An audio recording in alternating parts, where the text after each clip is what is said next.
Anne of Green Gables by L. M. Montgomery. Chapter 29.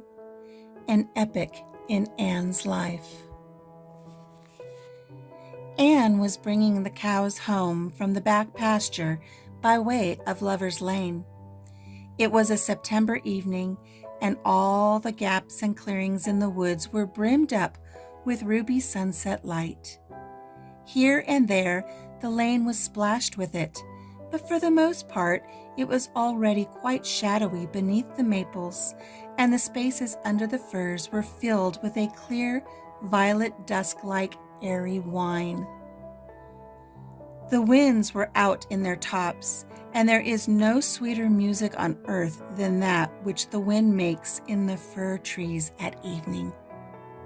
The cows swung placidly down the lane, and Anne followed them dreamily, repeating aloud the battle canto from Marmion, which had also been part of their English course the preceding winter, and which Miss Stacy had made them learn off by heart, and exulting in its rushing lines and the clash of spears in its imagery. When she came to the lines, the stubborn spearsmen still made good their dark, impenetrable wood. She stopped in ecstasy to shut her eyes that she might better fancy herself one of that heroic ring. When she opened them again, it was to behold Diana coming through the gate that led into the berry field, and looking so important that Anne instantly divined there was news to be told. But betray too eager curiosity she would not. "Isn't this evening just like a purple dream, Diana? It makes me so glad to be alive. In the mornings, I always think the mornings are best, but when the evening comes, I think it's lovelier still." "It's a very fine evening," said Diana. "But, oh, I have such news, Anne. Guess.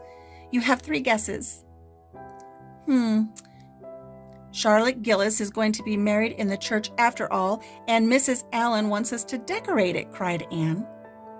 "No, Charlotte's beau won't agree to that, because nobody ever has been married in the church yet, and he thinks it would seem too much like a funeral. It's too mean, because it would be such fun. Guess again. Jane's mother is going to let her have a birthday party?" Diana shook her head, her black eyes dancing with merriment. "I can't think of what it can be," said Anne in despair, "unless it's that Moody Spurgeon McPherson saw you home from prayer meeting last night. Did he?" "I should think not," exclaimed Diana indignantly. "I wouldn't be likely to boast of it if he did, the horrid creature. I knew you couldn't guess it. Mother had a letter from Aunt Josephine today, and Aunt Josephine wants you and me to go to town next Tuesday and stop with her for the exhibition. There." "Oh, Diana," whispered Anne, finding it necessary to lean up against a maple tree for support. "Do you really mean it? But I'm afraid Marilla won't let me go. She will say that she can't encourage gadding about. That was what she said last week when Jane invited me to go with them in their double-seated buggy to the American concert at the White Sands Hotel. I wanted to go, but Marilla said I'd be better at home learning my lessons, and so would Jane. I was bitterly disappointed, Diana. I felt so heartbroken that I wouldn't say my prayers when I went to bed, but I repented of that and got up in the middle of the night and said them." "I'll tell you," said Diana. "We'll get Mother to ask Marilla. She'll be more likely to let you go then, and if she does, we'll have the time of our lives, Anne. I've never been to an exhibition, and it's so aggravating to hear the other girls talking about their trips. Jane and Ruby have been twice, and they're going this year again." "I'm not going to think about it at all until I know whether I can go or not," said Anne resolutely. "If I did, and then was disappointed, it would be more than I could bear. But in case I do go, I'm very glad my new coat will be ready by that time. Marilla didn't think I needed a new coat. She said my old one would do very well for another winter, and that I ought to be satisfied with having a new dress. The dress is very pretty, Diana, navy blue and made so fashionably. Marilla always makes my dresses fashionably now because she says she doesn't intend to have Matthew going to Mrs. Lynde to make them. I'm so glad. It is ever so much easier to be good if your clothes are fashionable. At least, it's easier for me. I suppose it doesn't make such a difference to naturally good people. But Matthew said I must have a new coat, so Marilla bought a lovely piece of blue broadcloth, and it's being made by a real dressmaker over at Carmody. It's to be done Saturday night, and I'm trying not to imagine myself walking up the church aisle on Sunday in my new suit and cap because I'm afraid it isn't right to imagine such things. But it just slips into my mind in spite of me. My cap is so pretty. Matthew bought it for me the day we were over at Carmody. It is one of those little blue velvet ones that are all the rage, with gold cord and tassels. Your new hat is elegant, Diana, and so becoming. When I saw you come into church last Sunday, my heart swelled with pride to think you were my dearest friend. Do you suppose it's wrong for us to think so much about our clothes? Marilla says it's very sinful, but it is such an interesting subject, isn't it? Marilla agreed to let Anne go to town, and it was arranged that Mr. Barry should take the girls in on the following Tuesday. As Charlottetown was 30 miles away and Mr. Barry wished to go and return the same day, it was necessary to make a very early start. But Anne counted it all joy and was up before sunrise on Tuesday morning. A glance from her window assured her that the day would be fine, for the eastern sky behind the firs of the haunted wood was all silvery and cloudless. Through the gap in the trees, a light was shining in the western gable of Orchard Slope, a token that Diana was also up.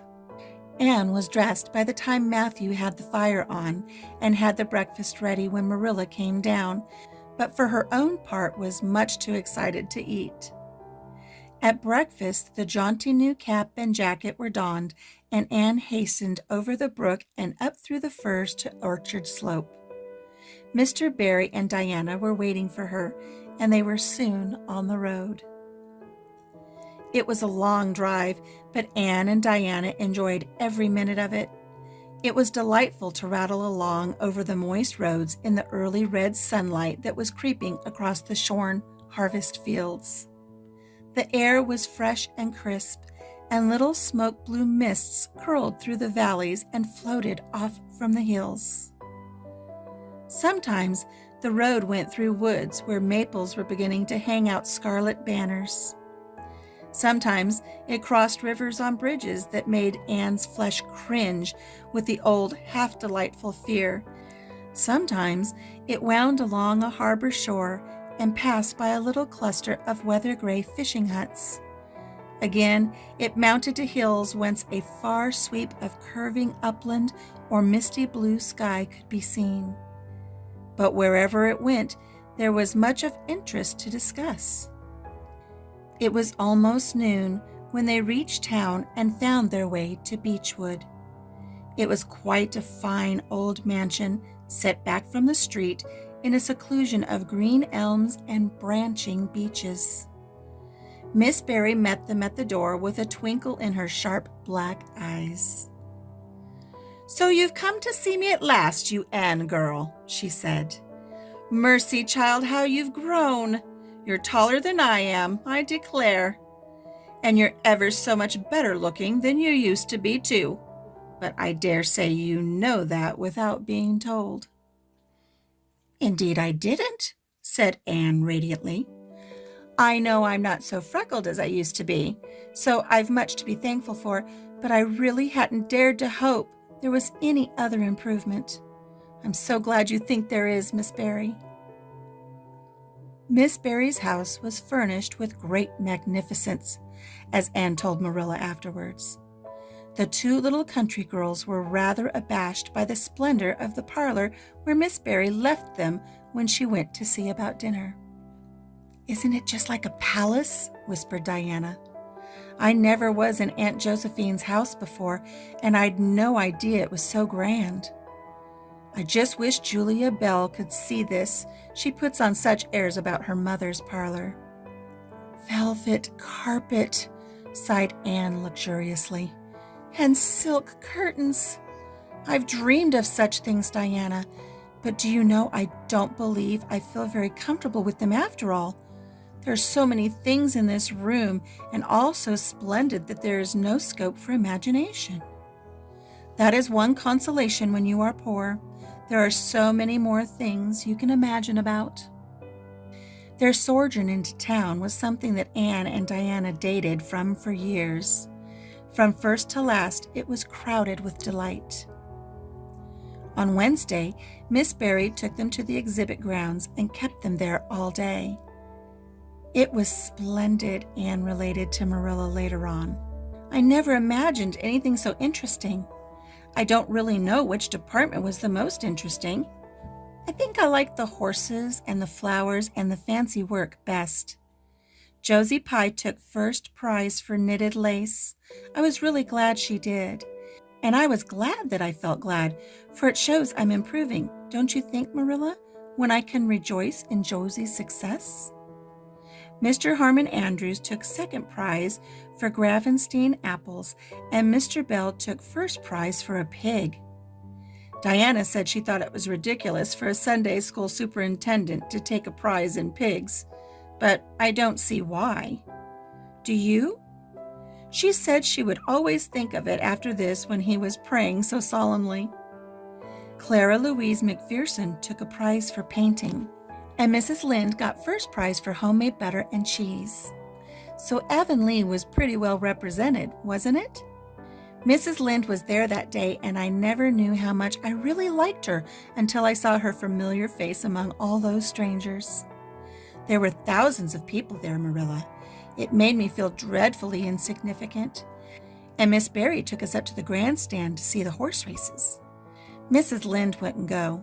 She said horse racing was an abomination, and she, being a church member, thought it her bounden duty to set a good example by staying away. But there were so many there, I don't believe Mrs. Lynde's absence would ever be noticed. I don't think, though, that I ought to go very often to horse races because they are awfully fascinating. Diana got so excited that she offered to bet me 10 cents that the red horse would win. I didn't believe he would, but I refused to bet because I wanted to tell Mrs. Allen all about everything, and I felt sure it wouldn't do to tell her that. It's always wrong to do anything you can't tell to the minister's wife. It's as good as an extra conscience to have a minister's wife for your friend. And I was very glad I didn't bet because the red horse did win and I would have lost 10 cents. So you see, that virtue was its own reward. We saw a man go up in a balloon. I'd love to go up in a balloon, Marilla. It would be simply thrilling. And we saw a man selling fortunes. You paid him 10 cents and a little bird picked out a fortune for you. Mrs. Barry gave Diana and me 10 cents each to have our fortunes told. Mine was that I would marry a dark-complected man who was very wealthy, and I would go across water to live. I looked carefully at all the dark men I saw after that, but I didn't care much for any of them, and anyhow, I suppose it's too early to be looking out for him yet. Oh, it was a never-to-be-forgotten day, Marilla. I was so tired I couldn't sleep at night. Miss Barry put us in the spare room, according to promise. It was an elegant room, Marilla, but somehow sleeping in a spare room isn't what I used to think it was. That's the worst of growing up, and I'm beginning to realize it. The things you wanted so much when you were a child don't seem half so wonderful to you when you get them. Thursday, the girls had a drive in the park, and in the evening Miss Barry took them to a concert in the Academy of Music, where a noted prima donna was to sing. To Anne, the evening was a glittering vision of delight. Oh, Marilla, it was beyond description. I was so excited I couldn't even talk, so you may know what it was like. I just sat in enraptured silence. Madame Selitsky was perfectly beautiful and wore white satin and diamonds, but when she began to sing, I never thought about anything else. Oh, I can't tell you how I felt, but it seemed to me that it could never be hard to be good anymore. I felt like I do when I look up to the stars. Tears came to my eyes, but oh, they were such happy tears. I was sorry when it was all over, and I told Miss Barry I didn't see how I was ever to return to a common life again. She said she thought if we went over to the restaurant across the street and had an ice cream, it might help me. That sounded so prosaic, but to my surprise, I found it true. The ice cream was delicious, Marilla, and it was so lovely and dissipated to be sitting there eating it at 11 o'clock at night.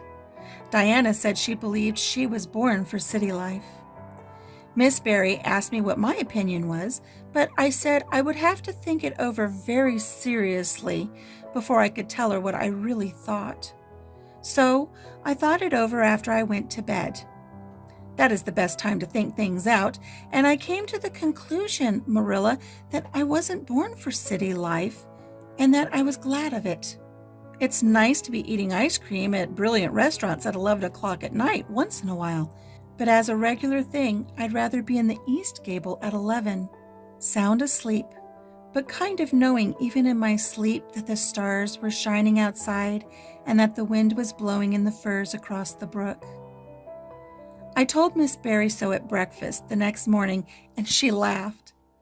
Miss Barry generally laughed at anything I said, even when I said the most solemn things.